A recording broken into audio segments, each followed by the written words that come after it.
photon, 1900 to 1924. In some respects, the photon is a very modern particle, having more in common with the W and Z, which were not discovered until 1983, than with the classical trio. Moreover, it's hard to say exactly when or by whom the photon was really discovered, although the essential stages in the process are clear enough. The first contribution was made by Planck in 1900. Planck was attempting to explain the so-called blackbody spectrum for the electromagnetic radiation emitted by a hot object. Statistical mechanics, which had proved brilliantly successful in explaining other thermal processes, yielded nonsensical results when applied to electromagnetic fields. In particular, it led to the famous ultraviolet catastrophe, predicting that the total power radiated should be infinite. Planck found that he could escape the ultraviolet catastrophe and fit the experimental curve if he assumed that electromagnetic radiation is quantized, coming in little packages of energy E equal h nu, where nu is the frequency of the radiation and h is a constant, which Planck adjusted to fit the data. The modern value of Planck's constant is h equal 6.626 into 10 to the power minus 27 arc-second. Planck did not profess to know why the radiation was quantized. He assumed that it was due to a peculiarity in the emission process. For some reason, a hot surface only gives off light in little squirts. In this book, the word light stands for electromagnetic radiation, whether or not it happens to fall in the visible region.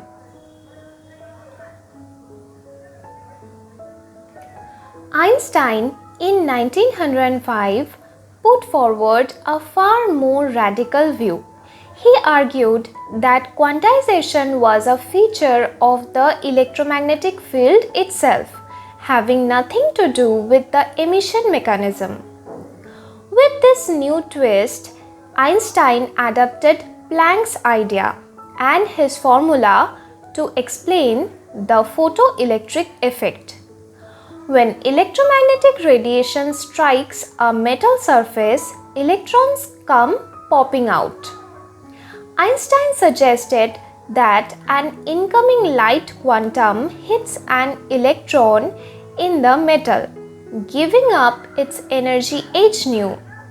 The excited electron then breaks through the metal surface, losing in the process an energy W, the so-called work function of the material, an empirical constant that depends on the particular metal involved. The electron thus emerges with an energy E less than equal h nu minus W. It may lose some energy before reaching the surface. That's the reason for using less than equal instead of equal. Einstein's formula 1.3 is pretty trivial to derive, but it carries an extraordinary implication. The maximum electron energy is independent of the intensity of the light and depends only on its color, frequency. To be sure, a more intense beam will knock out more electrons, but their energies will be the same.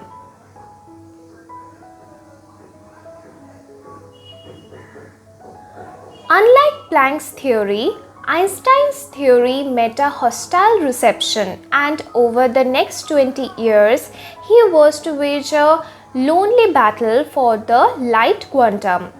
In saying that electromagnetic radiation is by its nature quantized, regardless of the emission mechanism, Einstein came dangerously close to resurrecting the discredited particle theory of light. Newton, of course, had introduced such a corpuscular model, but a major achievement of 19th century physics was the decisive repudiation of Newton's idea in favor of the rival wave theory. No one was prepared to see that accomplishment called into question, even when the experiments came down on Einstein's side. In 1916, Millikan completed an exhaustive study of the photoelectric effect and was obliged to report that Einstein's photoelectric equation appears in every case to predict exactly the observed results. Yet the semi-corpuscular theory by which Einstein arrived at this equation seems at present wholly untenable. What finally settled the issue was an experiment conducted by A. H. Compton in 1923. Compton found that the light scattered from a particle at rest is shifted in wavelength.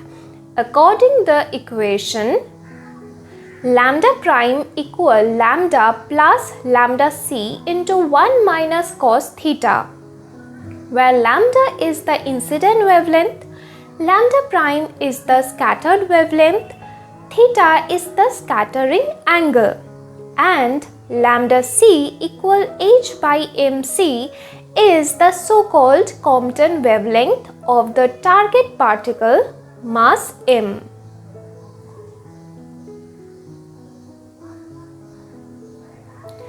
Now this is precisely the formula you get.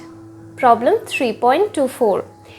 If you treat light as a particle of zero rest mass with energy given by Planck's equation and apply the laws of conservation of relativistic energy and momentum, just as you would for an ordinary elastic collision. Figure 1.3. Figure 1.3. Compton scattering. A photon of wavelength lambda scatters off a particle, initially at rest, of mass m.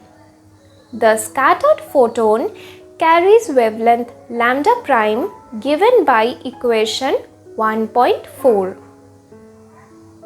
That clinched it. Here was direct and incontrovertible experimental evidence that light behaves as a particle on the subatomic scale. We call this particle the photon, a name suggested by the chemist Gilbert Lewis in 1926. The symbol for a photon is gamma, from gamma ray. How the particle nature of light on this level is to be reconciled with its well-established wave behavior on the macroscopic scale exhibited in the phenomena of interference and diffraction is a story I'll leave to the quantum texts. Although the photon initially forced itself on an unreceptive community of physicists, it eventually found a natural place in quantum field theory and was to offer a whole new perspective on electromagnetic interactions. In classical electrodynamics, we attribute the electrical repulsion of two electrons, say, to the electric field surrounding them. Each electron contributes to the field and each one responds to the field. But in quantum field theory, the electric field is quantized. in the form of photons, and we may picture the interactions as consisting of a stream of photons passing back and forth between the two charges, each electron continually emitting them and continually absorbing them.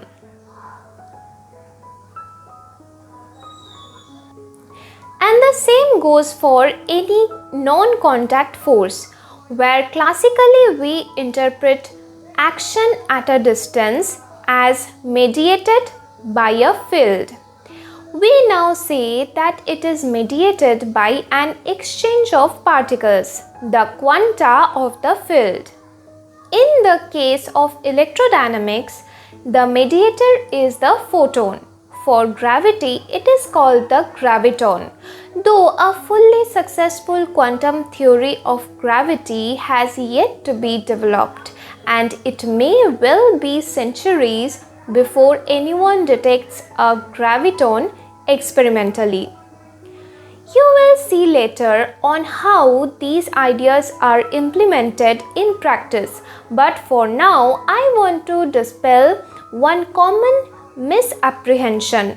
When I say that every force is mediated by the exchange of particles, I am not speaking of a merely kinematic phenomena.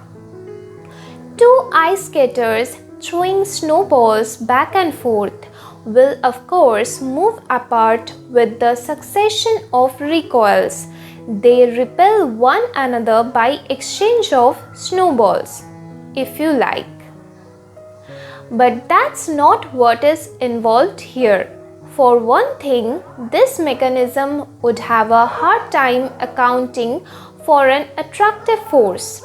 You might think of mediating particles rather as messengers, and the message can just as well be come a little closer as go away.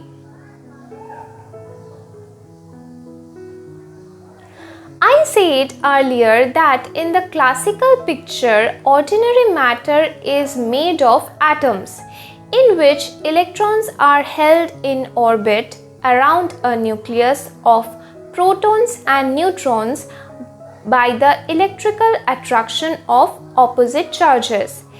We can now give this model a more sophisticated formulation by attributing the binding force to the exchange of photons between the electrons and the protons in the nucleus. However, for the purposes of atomic physics, this is overkill. For in this context, quantization of the electromagnetic field produces only minute effects, notably the lamp shift and the anomalous magnetic moment of the electron. To excellent approximation, we can pretend that the forces are given by Coulomb's law, together with various magnetic dipole couplings. The point is that in a bound state, enormous numbers of photons are continually streaming back and forth, so that the lumpiness of the field is effectively smoothed out, and classical electrodynamics is a suitable approximation to the truth. But in most elementary particle processes, such as the photoelectric effect or Compton scattering, individual photons are involved, and quantization can no longer be ignored.